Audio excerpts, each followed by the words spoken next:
नमस्कार दोस्तों, मैं AR आज़ाद।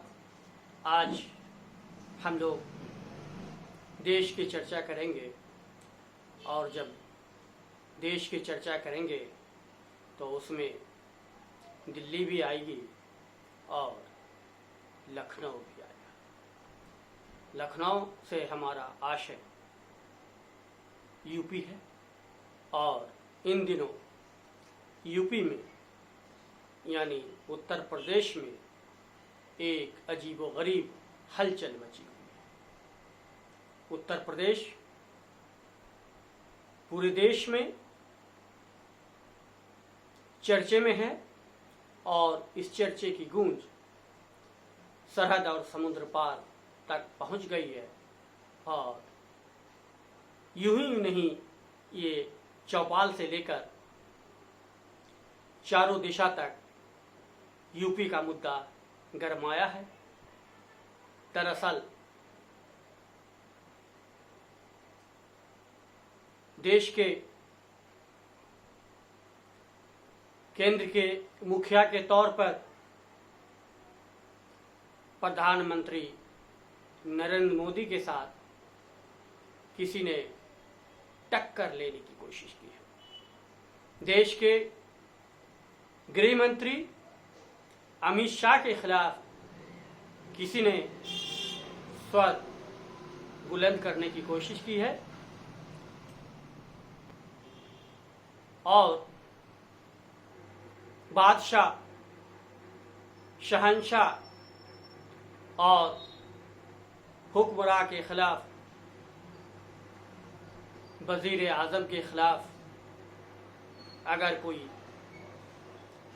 आवाज़ बुलंद करने की कोशिश करता है और इस तरह की आवाज़ अगर शहंशाह को, बादशाह को, प्रधानमंत्री को, गृह मंत्री को चोट पहुंचाती है तो जाहिर सी बात है कि उसके पर कतरने की कोशिश की जाएगी। और पर कतरने का वाकया 1, 2, 3 नहीं, कई हैं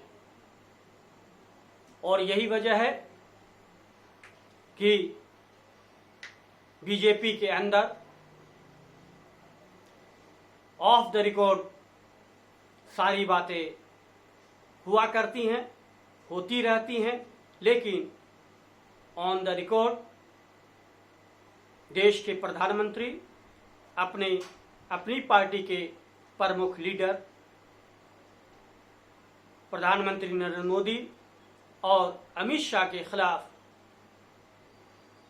किसी में इतनी क़ुव्वत, इतना दम, इतनी ताब और इतना दमखम नहीं है कि वो सामूहिक तौर पर अपनी बात रख सके, क्योंकि जो स्थिति पैदा कर दी गई है बीजेपी में, जिस तरह की स्थिति है, वो सारी की सारी ये बात तस्दीक करती हुई नजर आती है, दिखती हुई नजर आती है कि बीजेपी में हिटलर शाही है। यानी बीजेपी में 2 आदमी की सिर्फ चलती है और उस 2 आदमी के इशारे पे अगर आप चल सकते हैं तो आप पार्टी में रह सकते हैं, आप पद पे बने रह सकते हैं। और अगर ये दोनों लोग यानी ये दोनों चेहरे आपको जिस दिन से नहीं सुहाएंगे उस दिन से आपके पर कतर दिए जाएंगे, ताकि आप राजनीति के आसमान में विचरण नहीं कर सके, प्रवास नहीं कर सकें और आप सीधे आसमान से नीचे जमीन पर आ जाए, यानी अर्श से आप फर्श पर आ जाए। और यही विधान, यही परंपरा बीजेपी में 2014 से 2021 यानी जून तक देखने को मिल रहा है। और उत्तर प्रदेश और दिल्ली की लड़ाई, यानी आप इसे दिल्ली और लखनऊ की लड़ाई भी कह सकते हैं, ये तूल पकड़ती जा रही है। इस लड़ाई में एक अहम संगठन है, वो तीसरे पक्ष की भूमिका में है, यानी दिल्ली और लखनऊ की लड़ाई में जो तीसरा पक्ष है वो संघ है, यानी राष्ट्रीय स्वयंसेवक संघ है, जिसे हम आरएसएस भी कहते हैं। आरएसएस के मुखिया मोहन भागवत हैं और मोहन भागवत के लिए लखनऊ भी प्यारा है और मोहन भागवत के लिए दिल्ली भी प्यारा है। मोहन भागवत किसके साथ रहें, किसके साथ न रहें, दोनों में से किसको छोड़ें और किसको नहीं छोड़ें, ये द्वंद्व की स्थिति संघ में विद्यमान हो गई है। संघ की स्थिति इस समय सांप चुचुंदर वाली हो गई है, वो न उगलते बन रहा है और न निकलते बन रहा है। हम बात कर रहे हैं लखनऊ का मतलब उत्तर प्रदेश के मुख्यमंत्री योगी आदित्यनाथ की, और दिल्ली का मतलब देश के प्रधानमंत्री, केंद्र के मुखिया नरेंद्र मोदी की और केंद्र के गृह मंत्री अमित शाह की। इसलिए कि नरेंद्र मोदी और अमित शाह की जोड़ी अब तक एक अटूट जोड़ी रही है और इस जोड़ी के सामने जो भी आवाज बुलंद करने की कोशिश करता है उसे ये जोड़ी उसके पर कतरने के लिए पूरी कोशिश में जुट जाती है। लेकिन इस वक्त इस जोड़ी का मुकाबला उसी बीजेपी पार्टी से है, उसी संघ के लोगों से है और उसी हिंदूवादी नेता से है। यानी पहली बार बीजेपी के सामने किसी ने सर उठाने की कोशिश की है, अपनी बात रखने की कोशिश की है और संघ के सामने भी अपनी बात रखने की कोशिश की है। और यही वजह है कि संघ चाहकर भी दोनों के बीच लाख सुलह करने की कोशिश कर रहा है, बावजूद उसके संघ एक स्थिति पर आकर गोमगो की स्थिति में है, द्वंद्व की स्थिति में है, उसके समझ से बाहर की स्थिति हो गई है। यही वजह है कि अभी तक लखनऊ और दिल्ली का मामला सुलझा नहीं है। दरअसल योगी आदित्यनाथ की एक अपनी शिकायत है और उन्होंने अपनी शिकायत राष्ट्रीय स्वयंसेवक संघ के प्रमुख मोहन भागवत से भी कर दी है। मोहन भागवत ने उनकी शिकायत सुन ली है, उस शिकायतों को निपटारे की ये कोशिश भी कर रहे हैं और यही वजह है कि कहीं न कहीं योगी आदित्यनाथ को लेकर संघ में थोड़ी सी सहानुभूति है, हमदर्दी है और इस हमदर्दी और इस सहानुभूति का अक्स केंद्र की तरफ पड़ता हुआ दिख रहा है। नतीजे में संघ केंद्र के प्रमुख प्रधानमंत्री नरेंद्र मोदी और अमित शाह से हल्के नाराज भी दिख रहे हैं। इसलिए हल्की नाराजगी इसलिए है कि आरएसएस के सामने यानी मोहन भागवत जी के सामने इस समय प्रधानमंत्री नरेंद्र मोदी का कोई विकल्प नहीं है।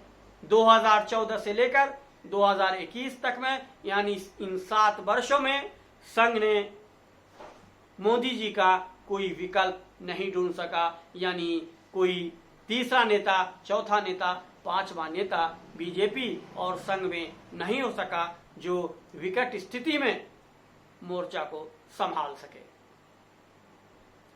आज योगी आदित्यनाथ प्रधानमंत्री की नजर में उस मुकाम पे नहीं है जिस मुकाम पे कभी थे और मुख्यमंत्री बनने के भी थे और कई बार प्रधानमंत्री ने योगी आदित्यनाथ की भूरी भूरी प्रशंसा की थी, जम की तारीफ की थी और कहा था कि यूपी में बहुत अच्छा काम कर रहा योगी आदित्यनाथ जी, बहुत अच्छा काम कर रहे हैं। लेकिन ये तभी तक था जब तक योगी आदित्यनाथ जी को बता दिया जाता था, लिस्ट थमा दिया जाता था कि उन्हें क्या काम करना है और क्या काम नहीं करना है। जब तक योगी आदित्यनाथ जी, प्रधानमंत्री नरेंद्र मोदी और अमित शाह के कहने पर चलते रहे, उनके दिशा निर्देशों का पालन किया, तब तक योगी आदित्यनाथ एक अच्छे मुख्यमंत्री थे, एक सफल मुख्यमंत्री थे और एक आदर्श मुख्यमंत्री थे। लेकिन जब योगी आदित्यनाथ को ये लगने लगा कि हमारे ही कैबिनेट के मंत्री, हमारे सहयोगी, हमारे साथी हमें रिपोर्टिंग नहीं कर रहे हैं, वो सीधे केंद्र को रिपोर्टिंग कर रहे हैं। और जैसे जैसे बात ये छन कर आई, योगी आदित्यनाथ को एक एक वाकया याद आने लगा, एक एक चीज याद आने लगी और उन्हें लगा कि हमारा समय 5 साल में से लगभग 4 साल, 4.5 साल निकल चुका, अब हमारे हाथ में समय नहीं है और ऐसे समय में मुझे निशाना बनाया जा रहा है, हमारी टीम को तोड़ा जा रहा है और हमें अपाहिज करा जा रहा है। यानी हमें कहा जा रहा है कि तुम अब बैसाखी के सहारे चलो, बैसाखी के सहारे निर्णय लो और बैसाखी के सहारे अपने बचे हुए काल को पूरा करो। जाहिर सी बात है कि इन 4-4.5 सालों में योगी आदित्यनाथ को जो एक अपना मॉडल तैयार करना चाहिए था, जिससे लगता कि ये यूपी का और योगी का मॉडल है, उन्होंने अपना कोई मॉडल तैयार नहीं किया, अपनी कोई पहचान नहीं बनाई। वो सिर्फ प्रधानमंत्री और गृह मंत्री अमित शाह के इशारे पे काम करते रहे। उनसे जो कहा जाता था, उन्हें जो टास्क दिया जाता था, वो एक मुख्यमंत्री की तरह नहीं, एक टास्क फोर्स की तरह काम करने लगे। वो सिर्फ आज्ञा का पालन करने लगे। एक आदर्श मुख्यमंत्री का लॉलीपॉप थमा दिया गया और वो इसी से प्रसन्न रहने लगे। उन्होंने अपनी कोई शिनाख्त नहीं बनाई, अपनी कोई पहचान नहीं बनाई। उन्होंने जिस तरह से पूरे यूपी को चलाया, ऐसा लगा कि वो इंस्पेक्टर राज हो गया है। यानी एक मुख्यमंत्री का राज नहीं, वो एक इंस्पेक्टर का राज है। उनके कारनामे, उनके काम काज के तरीके, उनके कार्य की शैली खुद उनकी विचारधारा से मेल नहीं खा रहा था।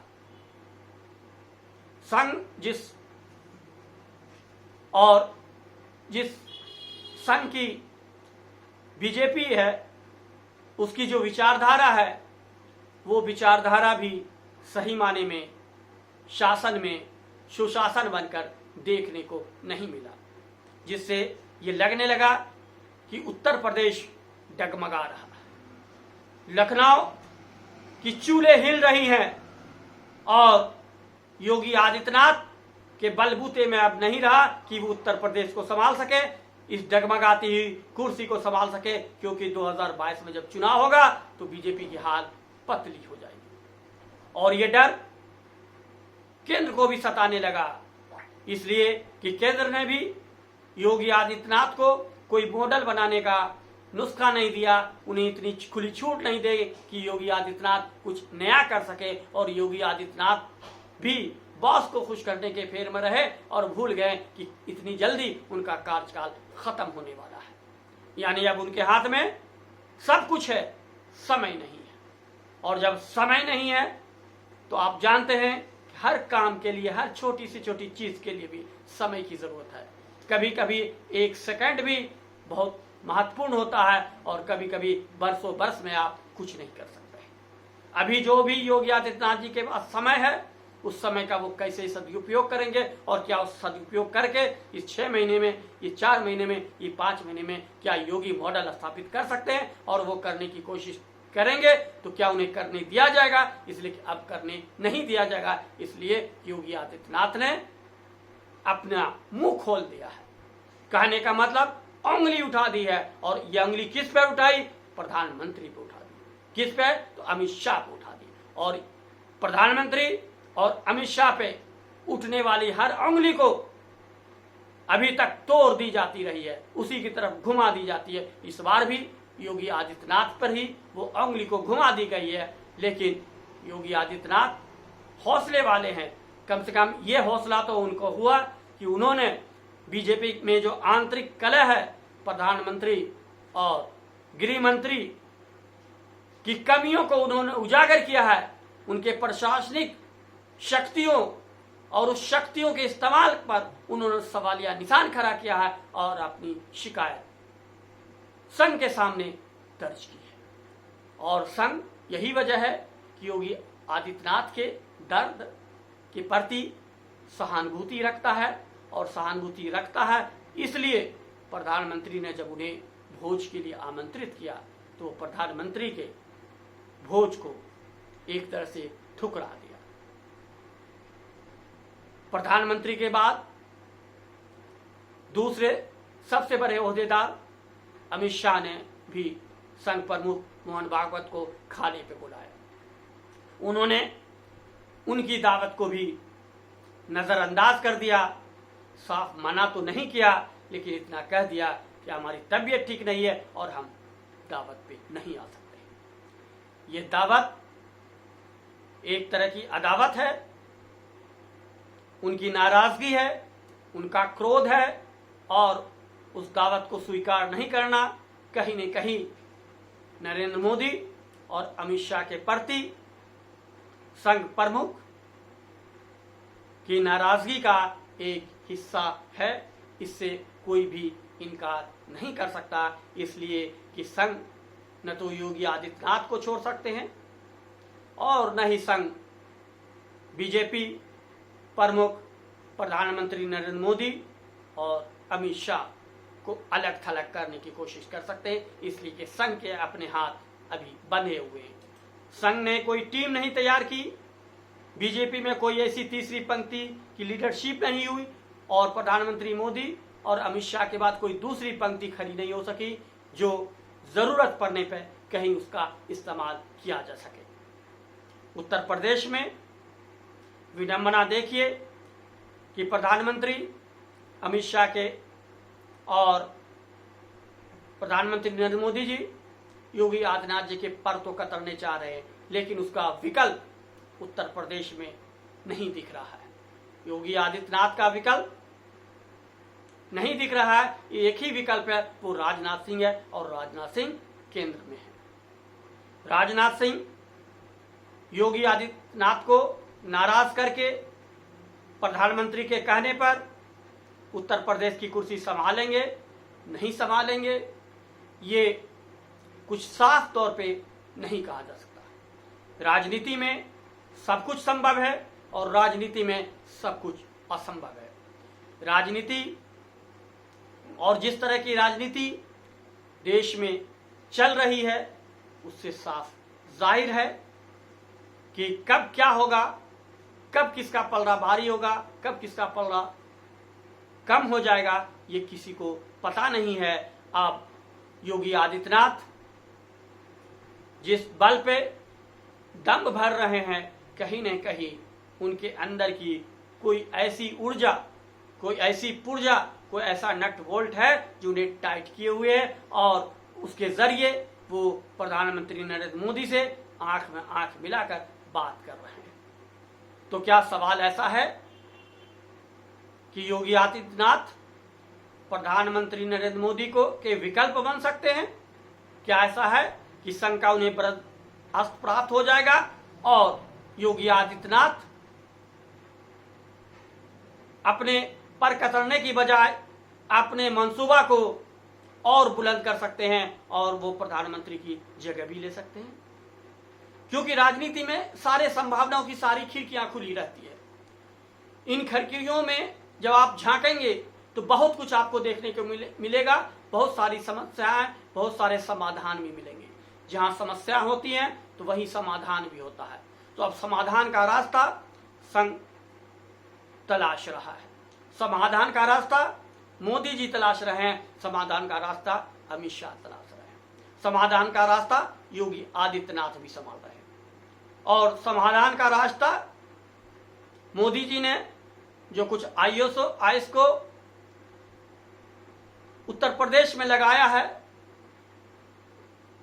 तो जाहिर सी बात है कि वो भी उत्तर प्रदेश की स्थिति और परिस्थिति पर अपना आकलन कर रहे हैं, उसका पोस्टमार्टम कर रहे हैं, उस पर तफ्तीश कर रहे हैं, और ये सोच रहे हैं, इस पर एक रिपोर्ट तैयार कर रहे हैं कि योगी आदित्यनाथ के रहते हुए क्या उत्तर प्रदेश में बीजेपी जीतेगी, बीजेपी उस राज्य को, उत्तर प्रदेश को बचा पाएगी या नहीं बचा पाएगी? सवाल एक बहुत बड़ा सवाल है। और जो स्थिति और जो परिस्थिति है वो योगी आदित्यनाथ क्या कोई भी आ जाए तो उनके लिए बहुत ही विकट समस्या है। अगर अभी मुख्यमंत्री बदल भी दिया जाए तो भी कुछ स्थिति नहीं होगी और एक संकेत दिया जाएगा कि इनके मुख्यमंत्री ने कुछ काम नहीं किए थे, नतीजतन वो बदल दिए गए। संभव है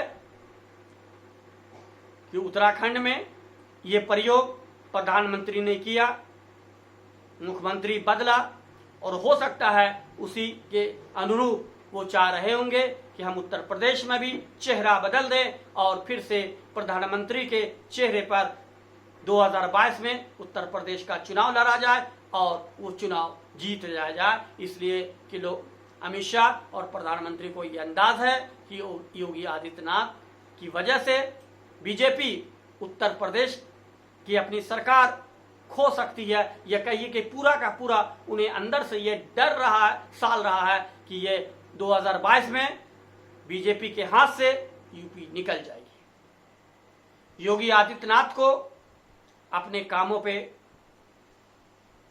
भरोसा है, इस वजह से वो कह रहे हैं कि हम नहीं रहेंगे, हमारे हाथ से कमान छीन ली जाएगी, हमारे पर कतर दिया जाएंगे, हमें काम करने नहीं दिया जाएगा तो बीजेपी फिर जीत नहीं सकती है। उनका अपना तर्क है कि अभी जितने बचे हुए समय है उस बचे हुए समय में मुझे खुलकर जीने दिया जाए, मुझे खुलकर काम करने दिया जाए, मुझे फुल फ्लेश तौर पर काम करने दिया जाए और मुझे सहयोगी क्या काम कर रहे हैं वो मुझे रिपोर्ट करें।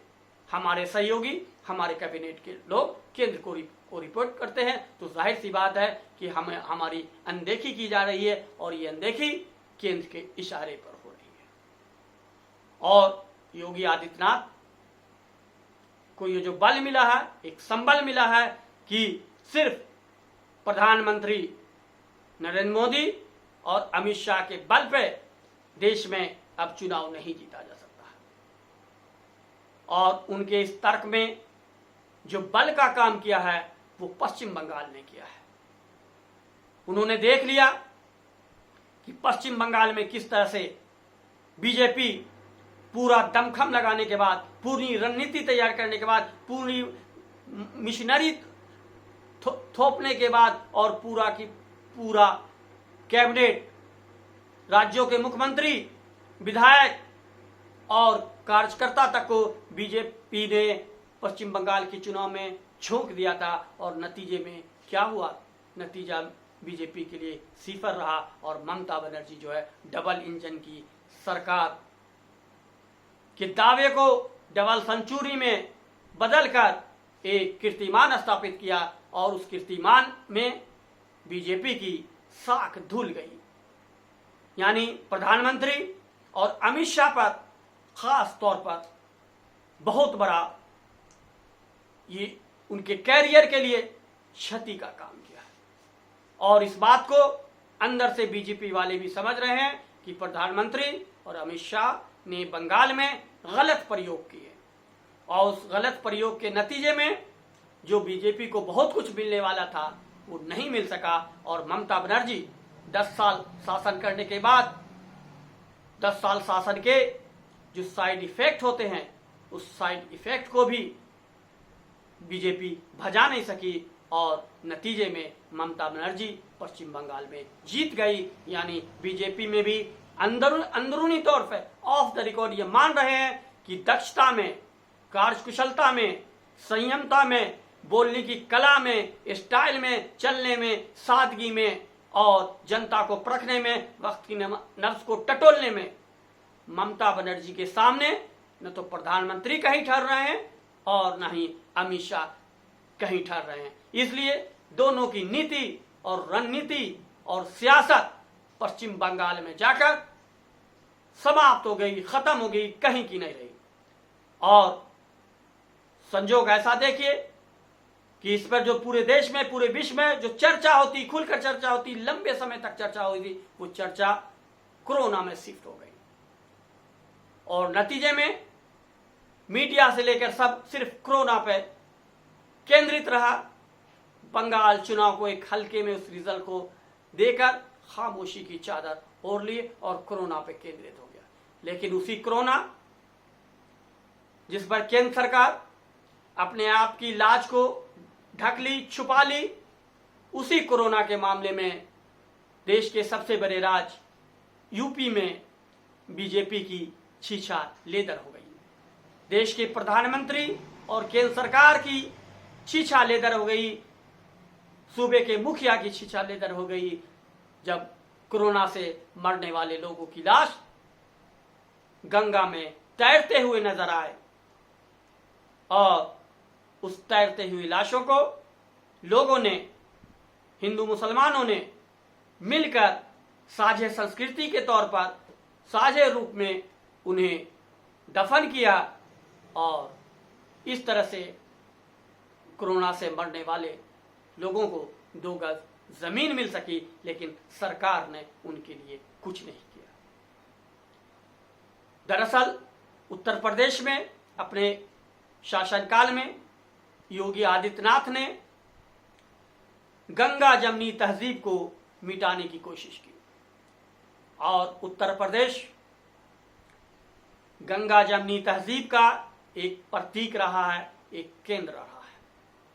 और वो प्रतीक उसी उत्तर प्रदेश में देखने को मिला कि जब कोरोना से लोग मर रहे थे तो हिंदू मुसलमान मिलकर एक दूसरे का साथ दे रहे थे, एक दूसरे के सहयोगी बन रहे थे और कहीं से नहीं लग रहा था कि उन दोनों के बीच में कोई नफरत है। यानी जो देश का मिजाज था वो देश का मिजाज यूपी में देखने को मिला और नतीजे में जाहिर सी बात है योगी आदित्यनाथ उस सूबे के मुखिया थे, उस सूबे के मुख्यमंत्री थे, तो इसका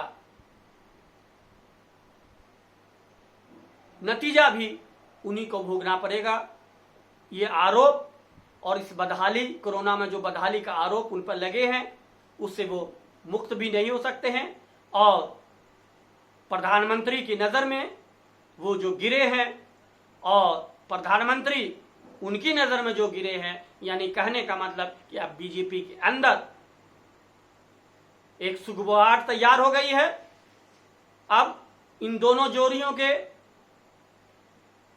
कामकाज पर समीक्षा होने लगी है, एक स्वर बुलंद हुआ है पार्टी के अंदर से और एक मुख्यमंत्री ने स्वर बुलंद किया और इस स्वर के पीछे कई स्वर हैं जो अभी खामोश हैं, लेकिन एक के बाद एक जब स्वर उभरेंगे और वो स्वर 2022 में कौन सा रूप लेगा, जब 2022 बीजेपी के हाथ से यूपी निकल जाएगी। 5 स्टेट का 2022 में चुनाव होने हैं और अगर एक एक कर कर वो स्टेट बीजेपी के हाथ से निकल जाए तो फिर जाहिर सी बात है कि 2024 की रणनीति संघ को बदलनी पड़ेगी। इसलिए संघ अभी खामोशी के साथ इस प्रोग्रामिंग और इस प्लानिंग पे चल रहा है कि हम लखनऊ भी बचा लें और दिल्ली भी बचा लें। 2022 में पहले लखनऊ को बचा ले और 2024 में दिल्ली को बचा ले, लेकिन न लखनऊ बचाना इतना आसान है और न दिल्ली बचाना आसान है। यानी 22 और 24 ये 2 बीजेपी के लिए बहुत ही संकट के वर्ष है। वैसे 2023 में भी कई राज्यों में चुनाव होने हैं, यानी आप कह सकते हैं कि 22 से लेकर 24 तक संघ के माथे पर चिंता की लकीरें रहेंगी और उन्हें हर पल पल सोचना होगा कि हम किस तरह बीजेपी को, जो बीजेपी उत्थान की तरफ गई है, उसे पतन की तरफ जाने से कैसे रोक सके। लेकिन क्या संघ के रोकने से जो पतन होने वाला है वो पतन रुक सकता है या नहीं रुक सकता है, ये देश के लोग अच्छी तरह से समझते हैं। इसलिए कि संघ को जब जरूरत थी कि अपनी सरकार को वो दिशा निर्देश दें, उस वक्त संघ खामोश रहा, चुप्पी साधे रखा। उसने देश के लिए कुछ नहीं किया, देश बर्बादी के कंगार पर पहुंच गया और संघ तमाशा देखता रहा, संघ तमाशबीन रहा। देश की जनता को कोरोना काल में संघ के कामकाजों की भी समीक्षा करनी पड़ी और तब लोग इस नतीजे पर पहुंचे कि मोहन भागवत जी जो संघ प्रमुख थे वो भी प्रधानमंत्री नरेंद्र मोदी और गृह मंत्री अमित शाह से कुछ कम नहीं निकले। यानी देश की जनता के साथ जो संवेदना होनी चाहिए थी उस संवेदना की जगह उन्होंने असंवेदना ही प्रकट की और कहीं से कुछ ऐसा नहीं किया जिससे देश राहत महसूस करे। तो दोस्तों, ये था यूपी अतकथा। हम फिर आगे किसी वीडियो में दूसरे मुद्दे पे चर्चा करेंगे। आपसे निवेदन है कि आप पूरा वीडियो देखें, हमें सुझाव दें और हमारे YouTube चैनल को सब्सक्राइब भी करें। नमस्कार।